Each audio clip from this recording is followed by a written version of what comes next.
Welcome on into the Wolverine.com podcast. Clayton Sayfie here with Chris Balas and Anthony Broome, presented by Manscaped. Use the promo code 20GoBlue at manscaped.com. You get 20% off of your order and free shipping, so a great deal there. Also, go to the Wolverine.com, get on our message board, get all of our premium articles for just $1 for the entire year. We're asking you to do that this week here. Obviously a big week against Ohio State coming up next week, so you're going to want to cash in on that here while you can. But fellas, how's it going? Doing great, man. Looking forward to these last couple of games, and man, it's exciting to be in the championship hunt in November. So, and let's be honest, guys, it's not the first time under Jim Harbaugh, and everybody's like, "Oh, he's never done anything," and blah blah blah blah blah. He's been here before, but you feel like, I think, with the defense having been overhauled, that they're better prepared for Ohio State this time around, guys. Am I wrong? Am I alone in that assessment? No, I don't think so. Despite we're in that time of the year where, it looks like it's 10 o'clock outside at 5 p.m. It's gloomy. Yeah. The seasonal depression's kicking in, but I feel like the basketball's back. Michigan football's in the championship hunt.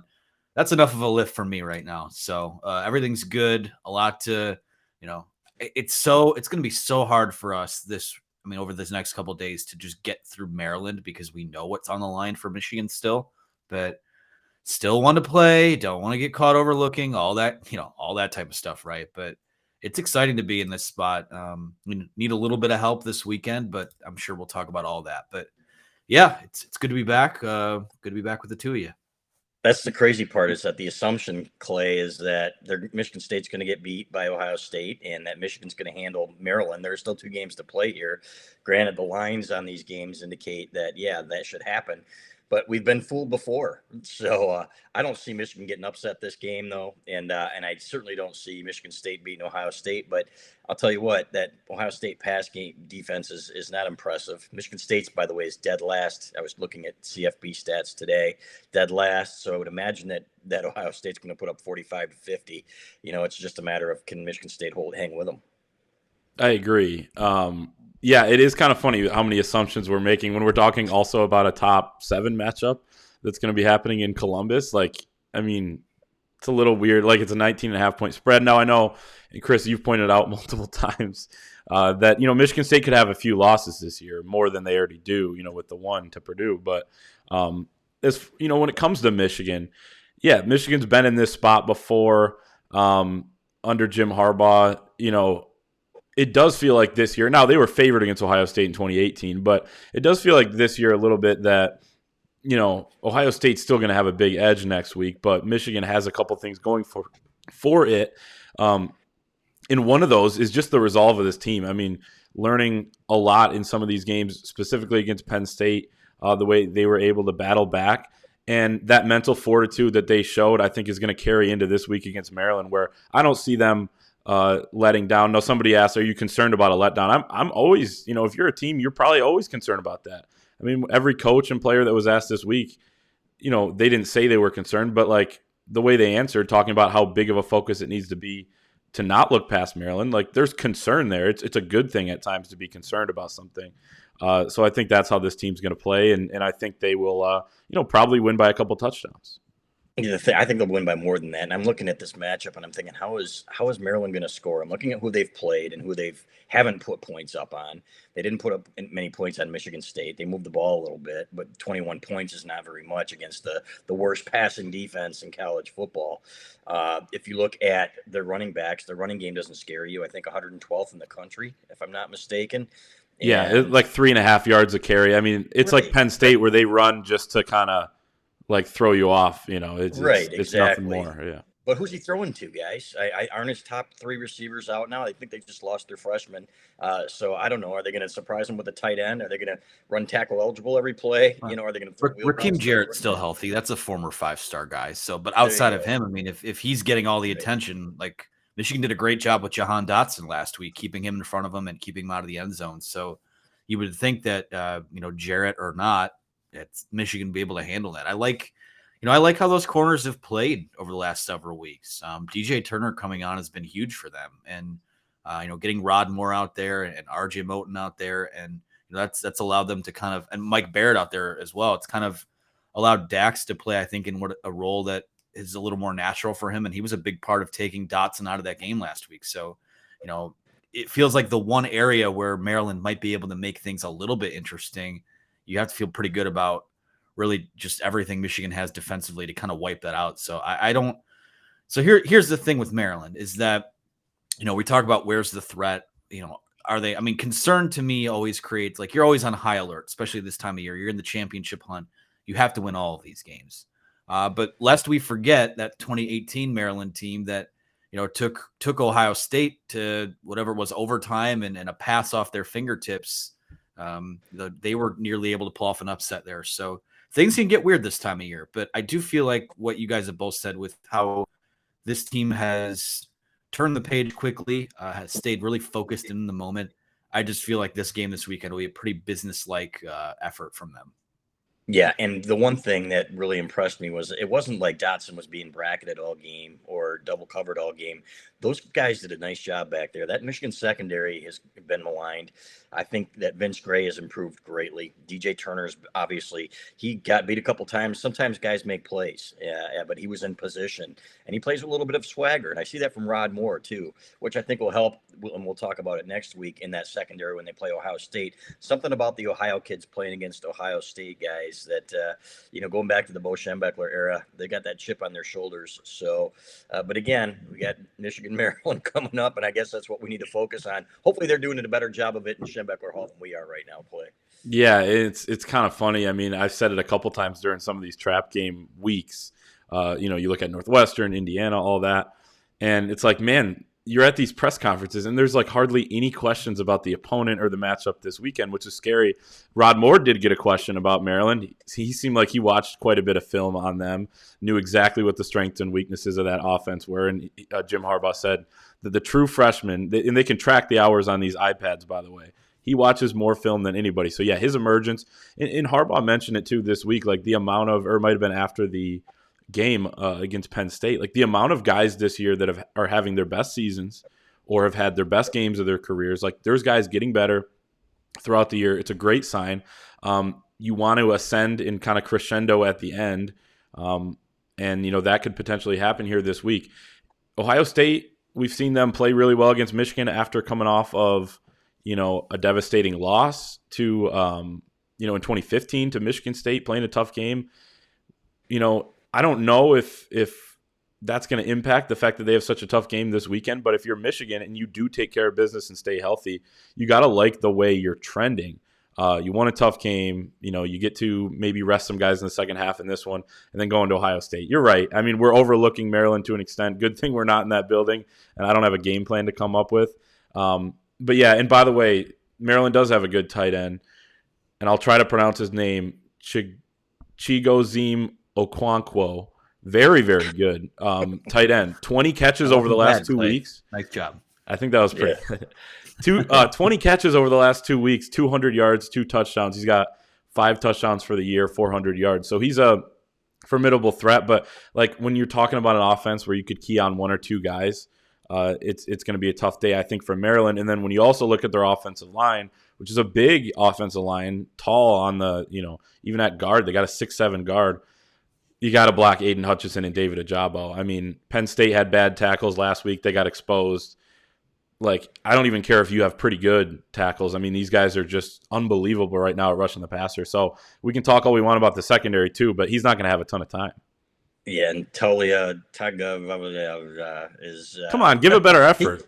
I know he can move, man. That's the thing, and that's what everybody was talking about Clifford. And I was looking at the stats, and the quarterback hasn't been running much, and neither was Clifford going into this game. But if you needed that extra, option here, I'm thinking, Clifford, they're going to use him, and we wrote this in the pregame. We said this is going to be a guy that can is probably going to get healthy all of a sudden, and you're going to see him on some of those quarterback draws, and you're going to see him scramble a little bit.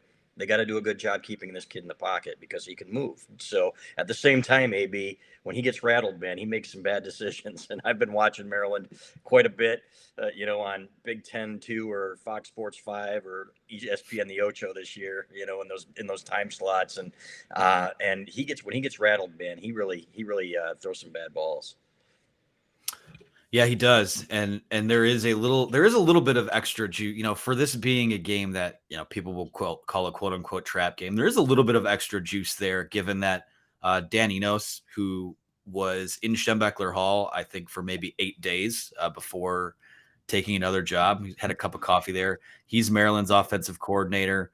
There's obviously the I don't know if bad blood's the way to put it, but the story thread with Josh Gaddis and Mike Loxley and George Hilo came from Maryland last year. So there's a little bit of extra motivation in that building to make sure you go out and get the job done outside of, hey, you have to win and keep yourself in the conversation anyway. So, I don't know if there's a matchup on this field on Saturday where Maryland can really attack or exploit anything that Michigan does. I mean, Michigan still has, we have our fair share of questions heading into the Ohio State game and things like that. But Maryland doesn't have the goods to exploit any of that. If really it only comes down to if Michigan's pass rush just does not show up, which I don't see happening. I mean, Aiden Hutchinson is a high motor guy.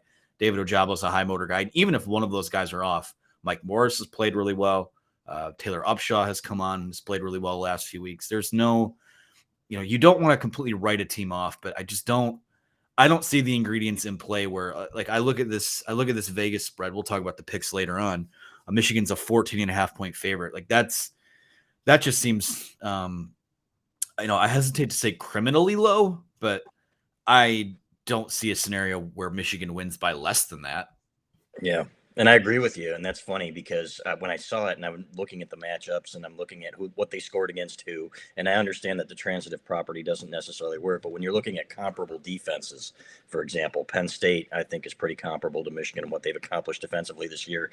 And you think, okay, are they really going to put up, 20 points or 21 points on Michigan? And if they do, that means, 14-point spread. Michigan's not going to get to 35 against this team when teams have been, maybe it's going to be a ball control game and the game goes fast or something. And Hassan Haskins runs for 150, 170 yards again, and they keep moving the chains, but I just don't see it. So it's not like it's going to be a weather game, guys. It looks like it's going to be 50 degrees and mostly cloudy, no wind.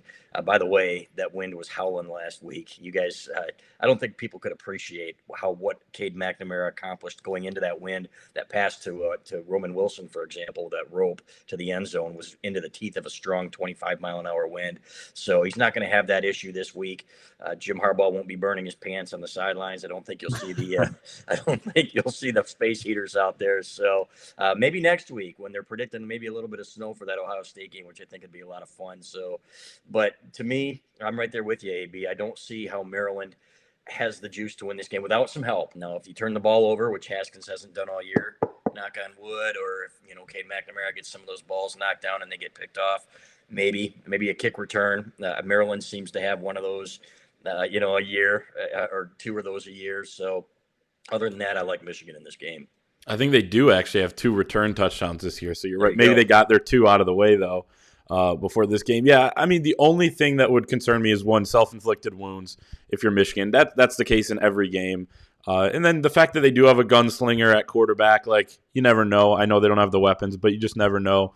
Also, Mike Loxley talking this week about how no player on the roster has made a bowl game. They're 5-5. They could get there with a win here at Senior Day.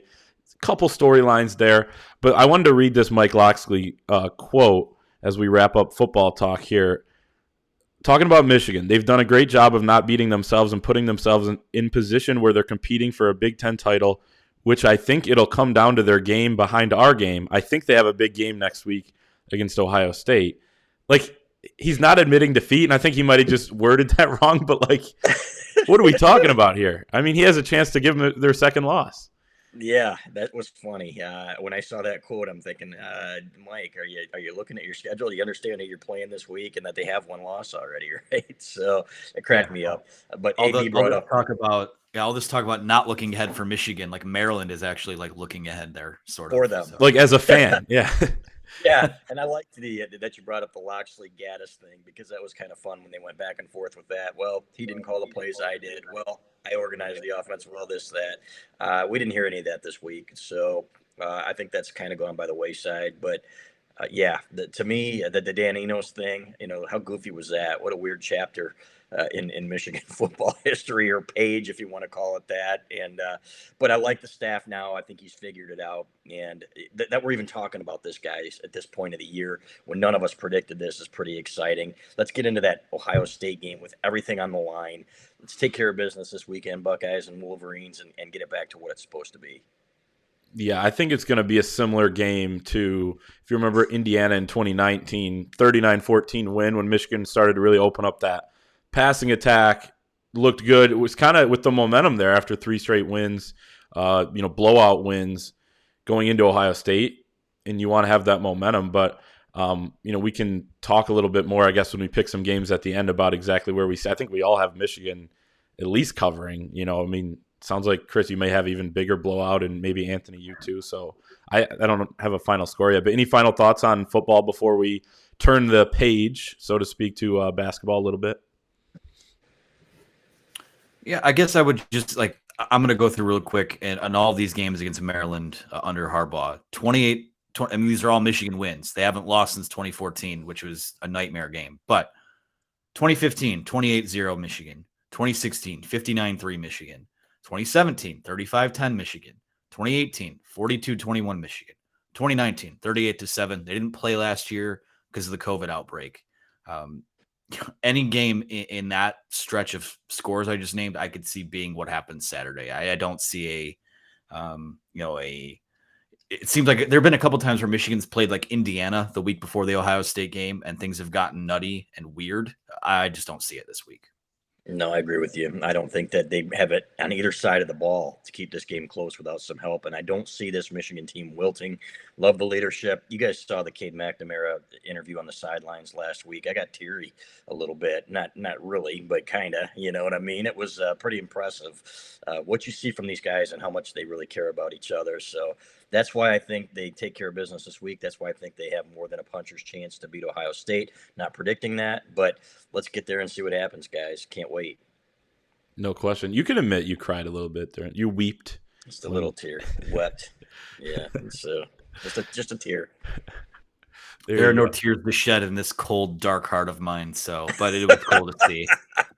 I've gotten that sense about you, AB. That's all right. Maybe when they beat the Buckeyes, we'll have a camera on you just to see. Hey, I would love for that to happen. I would love to feel something. So yeah, right. Yeah. There you have it.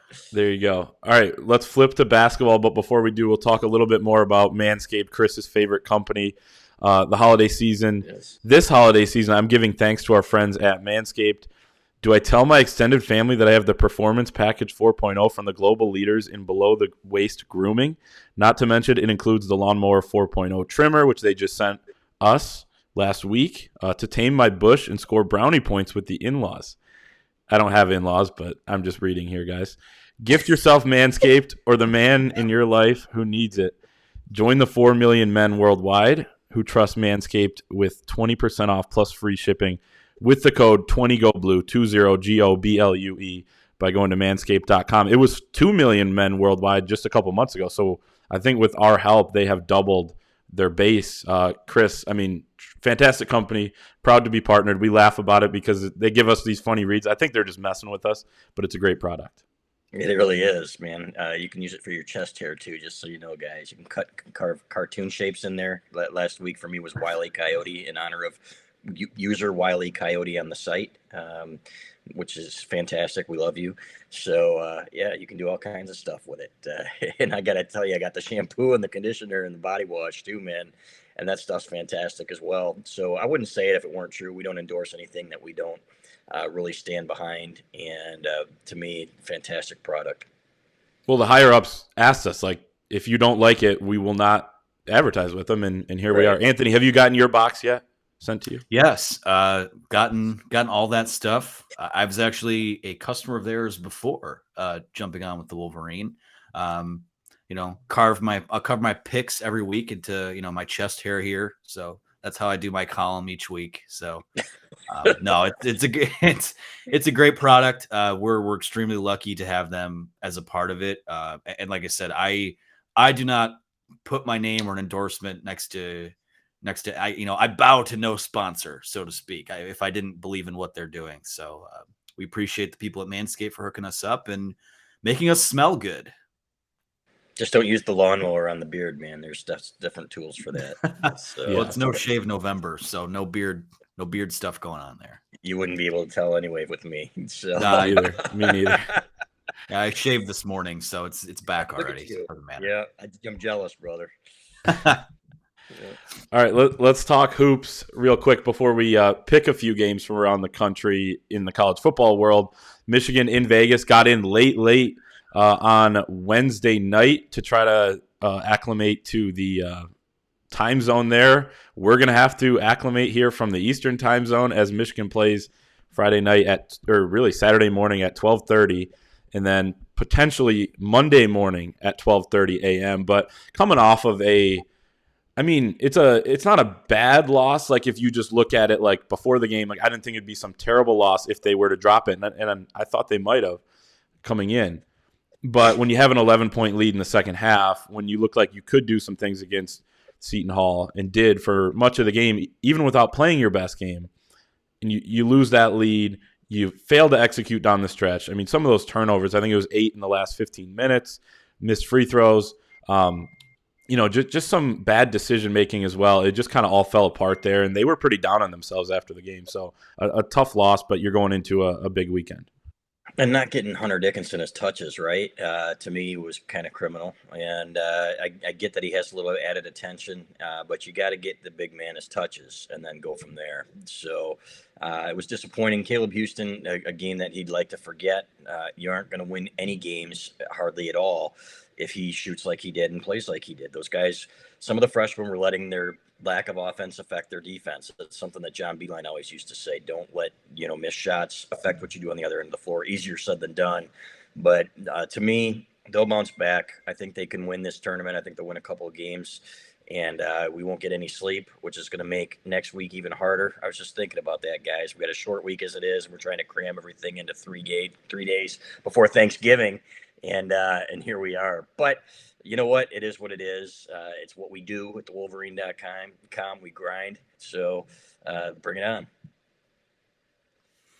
Yeah, I look at Tuesday's game as all you can really do is turn the page. I mean, I think the guys that we talked to after the game, Juwan Howard, who we talked to after the game, they would all admit to you, like they let one slip away. And, the lack of shooting outside of Eli Brooks and the lack of touches for Hunter Dickinson was a little bit troubling. But you play a lot of games in college basketball, especially things are so early. They have so many new pieces right now.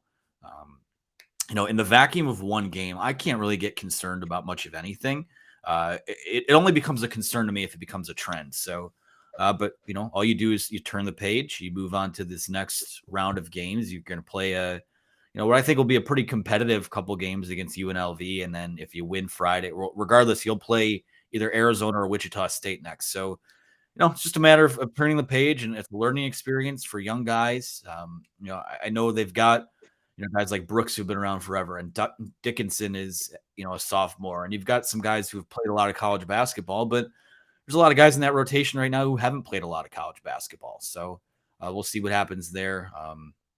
Like I said, it is going to be I'm not much of a caffeine or a coffee guy, but it will be a caffeine Friday and probably just a caffeine weekend for me. We've got a lot going on into next week, but it is I'll say it's the blessing and the curse, not really a curse, but I'm happy that we have 2 really good teams to cover regardless of the time of year, because let's be honest, we'll be watching anyways. So we'll hammer it out. But yeah, there's the level of concern for me is if they struggle in 2 games this weekend, then maybe we can start talking about, what's going on and how they need to get better. But even if they struggle in non-conference play, like just call me in January when the games start to matter. But February, March, that's when you really want to start rounding into form, and they're not there yet, and that's fine. That's a lot of basketball to play still. So I'm not hitting the panic button at all. Nope, I agree. And let's hope that we're still covering football on December 4th as well, and that it overlaps then. So it'd be nice to get to Indianapolis for a reason other than basketball. Yeah, and we have our room booked at the JW in Indy there for that Saturday night. So I'm just kidding, of course. But I mean, they got a shot, and it's better than you could say coming into the season when no one thought they did or would at this point in the year. So pretty damn good. You're right, Anthony. I think about this basketball thing. Like Devontae Jones said coming into the year, there's going to be growing pains. We saw him. He's going to have his own growing pains. I mean, he didn't have a great, especially second half in that game. He had flashes, but for every one good play, it felt like he made a bad decision.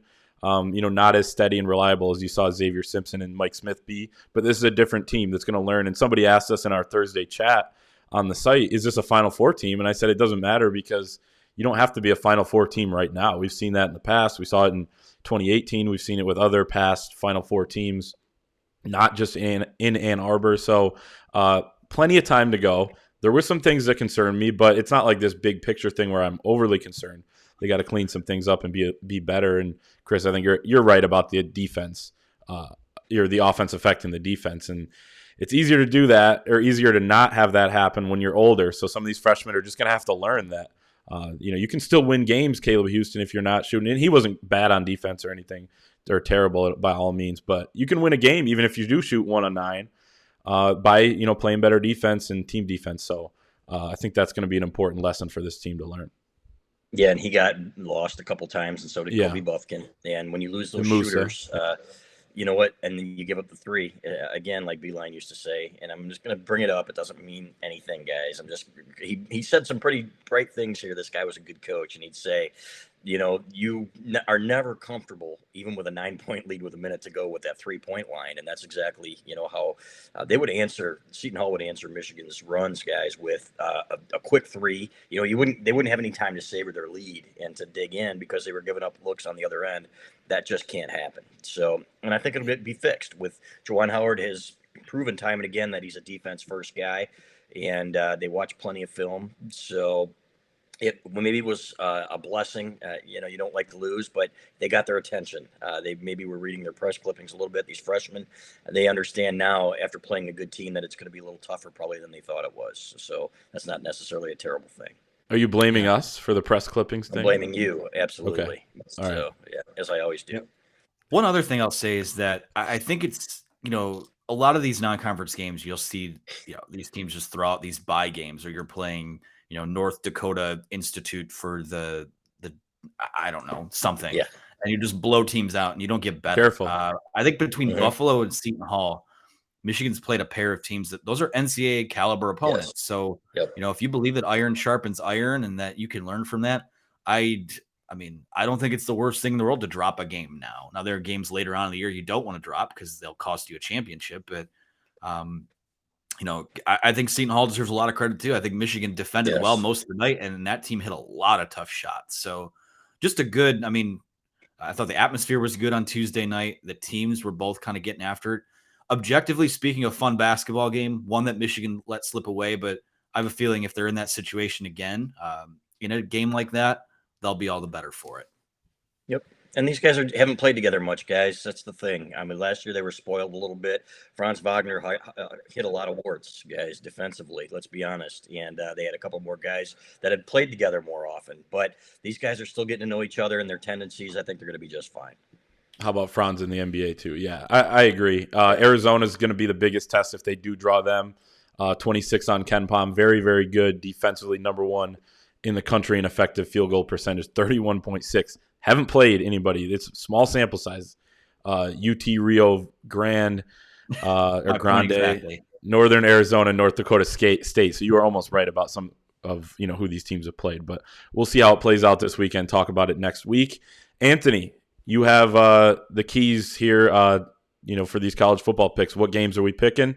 And, floor is yours.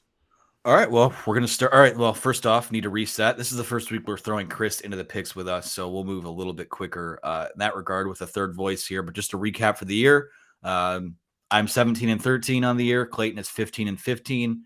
No one's really pulled away yet. Eligible. We're both bowl eligible. I went 4-2 last week. Clayton went 3-3.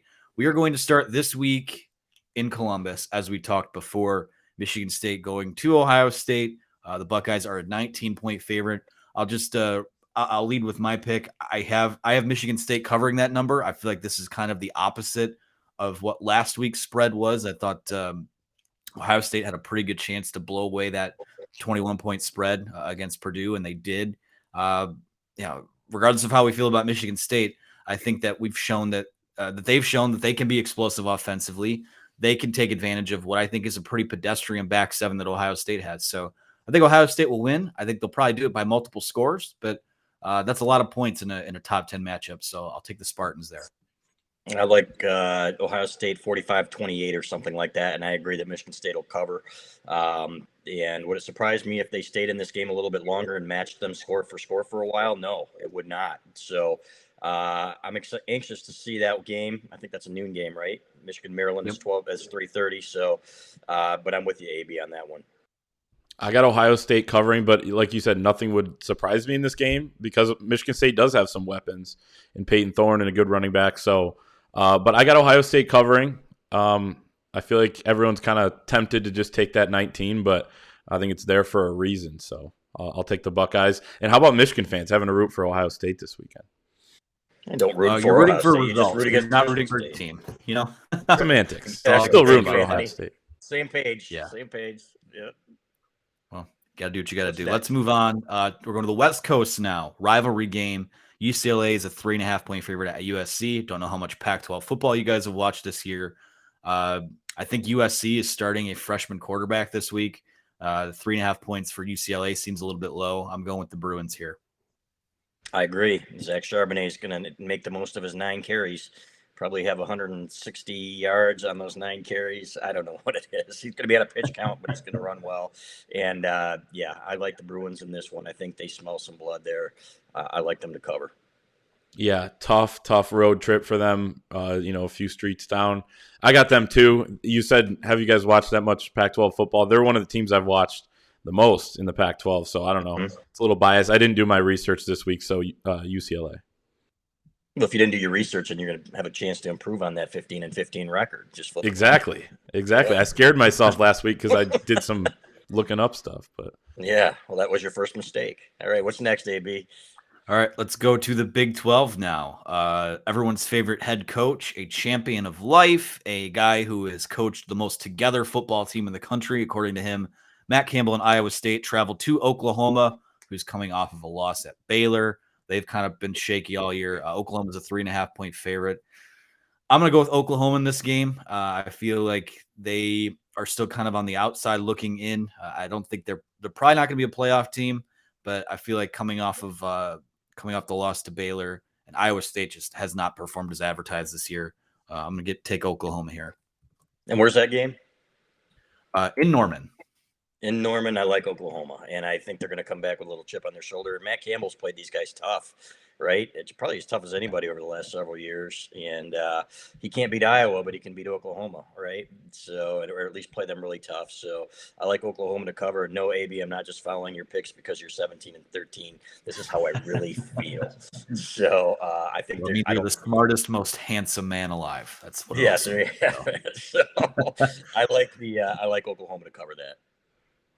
Well, I mean, Iowa State does have all their goals still in front of them, as Matt Campbell said, but I will take Oklahoma too. I feel like right when we think they're dead or they suck or whatever, they keep coming back. So, yeah, I'll take them as well. All right, let's move on to another Pac-12 game. We're hopping all over the country this week. I love it, because a lot of the Big Ten matchups stink. But regardless, Oregon is traveling to Utah. Utah is a 3.5-point favorite. This has a tie to Michigan in that. Michigan doesn't beat Ohio State, finishes 10-2. Rose Bowl is still kind of in play. Oregon's in play for the playoff. Utah is never an easy team to go up against, but Oregon, 3.5-point underdog at Utah. I'm going with the Ducks here. That's my pick for this game. But Utah is a tough place to play. I don't know if you were out there, AB, when Michigan played out there. That place was crazy, and it was fun. A great road trip. But guess what? Oregon has proven that they can go on the road and beat good teams. They did it to Ohio State, which is obviously a tough place to play. I like Oregon too. I think Oregon's going to win this game, frankly. So torn on this one because everyone's been pointing to this for weeks, that this is going to be Oregon's next, loss or whatever to kind of knock them out. So that kind of makes me think that they're just going to get the job done as well. So I'm going to go with them. I hate to agree with you guys, but got the Ducks. We hate A it lot of too, especially consensus given going your on record. this week. Hey, A lot of you're not going to lose any money if you take my bets. You're going to just come out even Steven. Well, there's a fee Yeah. there's a fee to play. That's So, true. But these picks minor are for details. entertainment purposes only. As long as you stay Sure. entertained, that's all that matters. There we go. Next game. Now we travel to another team in the Alliance, ACC, Wake Forest at Clemson. Clemson's had a down year, but Clemson is a 4.5-point favorite in this game. I don't know. Clemson feels like they've been playing a little bit better of late. I think Wake Forest has been, I can't say a fraudulent team. It's just been kind of a crazy year in the ACC, but I feel like that, if Clemson's going to get back to being what they have been next year, because it's all out of the running for them this year, you got to get on a roll here at the end of the year. I'm going with Clemson in this game.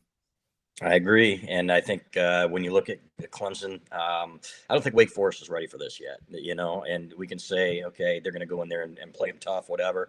I think Clemson's got better players. I think they're going to, like you said, they've been playing a little bit better lately. I like Clemson in this one.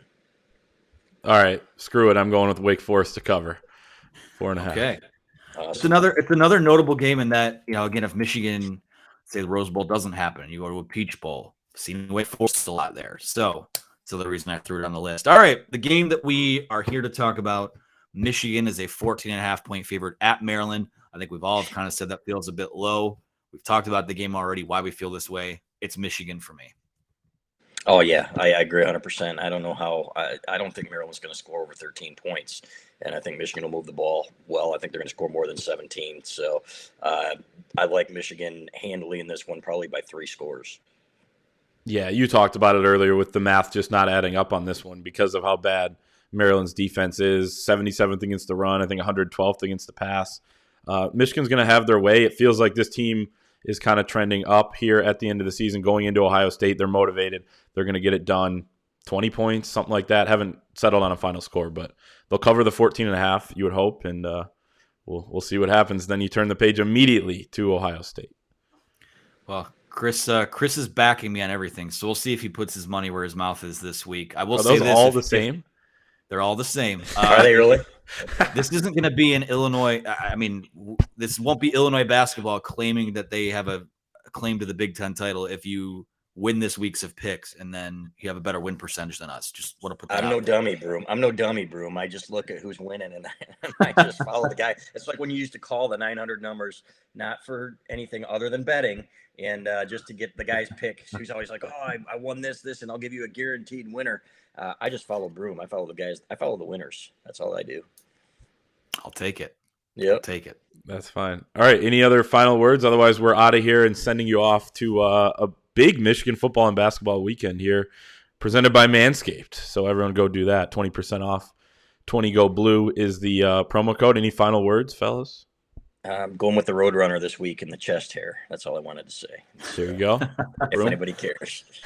Caffeinate, friends. We got a long, busy week. Really a long. Because a lot of big games coming up in the next 2 weekends, and next Thursday you have to spend all day with family and asking all kinds of questions about your job and why. I'm projecting here. Why your mom or grandparents or you haven't made your parents a grandparent yet. So it's gonna be a long week. Take care of yourself. Practice self-care. But at the end of the day, a lot of big games everyone needs to show up for. So we're looking forward to it. Yep. 15 years ago today was the 1 versus 2 Michigan-Ohio State game. We could have a top 6 matchup if things play out that way, or top 5 even potentially this weekend. So, yeah, everybody enjoy the weekend. Follow us at thewolverine.com, $1 for an entire year, and we will see everybody over there.